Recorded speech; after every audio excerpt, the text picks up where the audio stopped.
The Last Dinner Party. Welcome back to the Netherlands. Happy to have you here again. Good to be back. I was wondering, where have you been more nervous about the last couple of days, like playing Glastonbury or British elections? What was more terrifying to experience? In different ways, man. Yeah. I mean, I didn't get stage fright for the elections. I just had kind of dread in the pit of my soul. Like, what was going on with the elections and how do you felt about it? Gosh, I mean, on the one hand, I think it's a positive thing to get the Tories out, of course, because they've been in power for 14 years and have done bad things. And so far, we're literally just talking about this actually. So far, it seems to be some positive things that Labour have done. They've the first thing I think Keir Starmer did was what was it? Was it called the Rwanda? What's it called? The Rwanda thing where they were like. Anyway, he got rid of a horrible policy. Yeah. But you know, we don't agree with their stance on their transphobia, of course, and other such things. And I think it's kind of the lesser of two evils. Yeah. But yeah, we'll see. I don't know. Yeah. Fingers crossed. Yeah. What about you? Were you like busy with the news and the gig playing, and what was going on in your head? Yeah, it was a crazy week. Glastonbury was like probably one of the biggest ones of our lives. Yeah. And yeah, to have my family at Glastonbury kind of made me more nervous as well, because I want to like make them proud and everything. So You did. Oh. Yeah. Well, that's so wonderful. Could you like explain how that is for you to have your friends and your family at such an iconic gig? And did you get them like backstage? Yeah, in fact, my mum like managed to blag her way backstage with like no pass or anything. Really? Like she just like used her charm, I guess. Well, she just got AAA for just being herself. Yeah, like people just like do things. She has like this, I don't know, like she just manages to get anywhere and like do anything, and like people just like do things for her. I don't know how she does it. That's rock and roll. I love but yeah, that. it just made me really emotional it's just like a culmination of like the past couple of years of work that we've done, and like for my family and friends to see that is really emotional. Yeah. And like, yeah. Yeah, and does it come like afterwards kicking in? Or I can imagine when you're on stage and you're at the iconic Glastonbury crowd and you see the space that you get like... It did feel really because we did Glastonbury for the first time last year, which was one crazy thing. Yeah. And I think this year it felt even more crazy because we were playing a bigger stage and looking out at the audience and seeing people with flags and it's sort of, I had this sort of, I was like, oh, it's like we're playing Glastonbury. And then it's, oh, we are. Yeah. It's really overwhelming. Yeah. How is the roller coaster going? Because I remember when we spoke in Amsterdam just before the London Calling Festival, and there were some songs out, but the album wasn't released yet. And then to me, as a listener, an outsider, it seems like it got just like as a rocket, like super fast and touring and touring and touring. Is that how you experienced it as well? Like, yeah, non-stop since, right?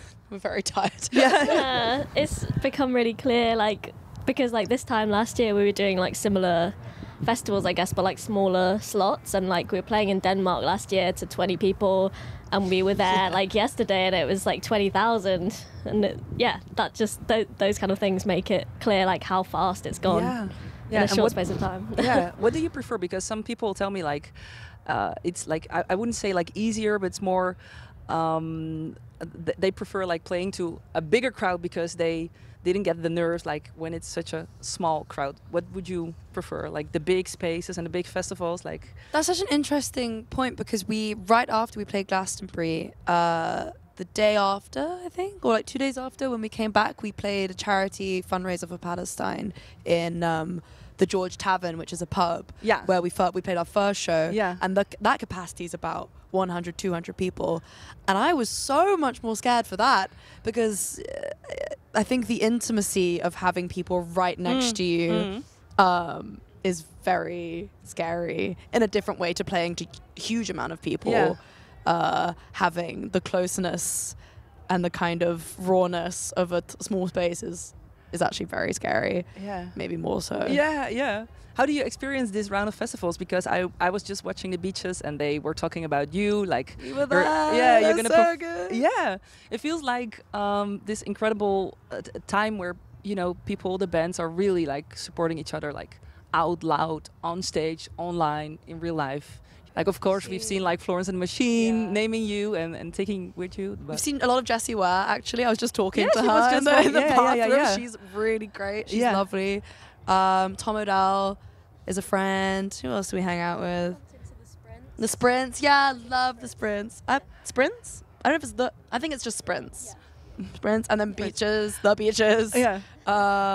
Yeah, I feel like we've spoken about this. That's what's kind of fun about doing festivals this year as kind of a bit more established, because there's more people we know. Yeah. And it feels like summer camp, and it's like, oh, my friends are here, and Yeah. we can go and see each other. It's fun. Can you still like enjoy it, because the schedule is tight and there's so many shows, and you will be back in the Netherlands, in Tilburg, in Amsterdam, playing also a show in Utrecht. So a lot of shows coming up. Do you still feel the summer is, you know, the space where you can just hang out and have fun in the backstage? Yeah. A little bit. Yeah, we have fun. I mean, it's cold. Yeah. It's not really summer. Yeah. Yeah, definitely. Yeah. It's so cold here in the Netherlands. But what are you up to? I mean, like, you got to be on stage in like an hour or something, an hour and a half. I think it's 6, is it? 6, yeah. So you've just checked out the beaches. You were walking a little bit across the festival site. Did you have time to? We got a van over there. Oh, we really? And then came back. We went swimming though. Really? Yeah. But it's so cold. It was kind of nice. In a lake, huh? Yeah. Oh, wow. Is that like I was wondering, like some kind of traditional ritual, but you don't have that much lakes on festival backstage. No, this is I wish. But we do have a lot in the Netherlands, actually. When I'm thinking about it, there are a lot of festivals that are on the lake side. So I feel like such beautiful Dutch culture. Yeah, it's gorgeous, love it. But what can the people that are listening to this interview on 3FM expect of Last Dinner Party live show at the end of the year, when they got tickets for some, one of the Dutch shows, and haven't seen you perform live yet, only heard the beautiful things on the radio? Like, we've talked previously, like, about the dress code and the thing that you sometimes ask people to come up with. Are there any other instructions? What can they expect? What should they prepare? I mean, no instructions, just have fun. I think they should prepare to be able to sing along to every single guitar solo on the album. Yeah, let's go for that. Period. Yeah. Okay, amen. Amen to that. Thank you for your time. Thank you. Enjoy the gig. See you around at the next shows in the Netherlands. So thank you so much. Thank you. Thank you.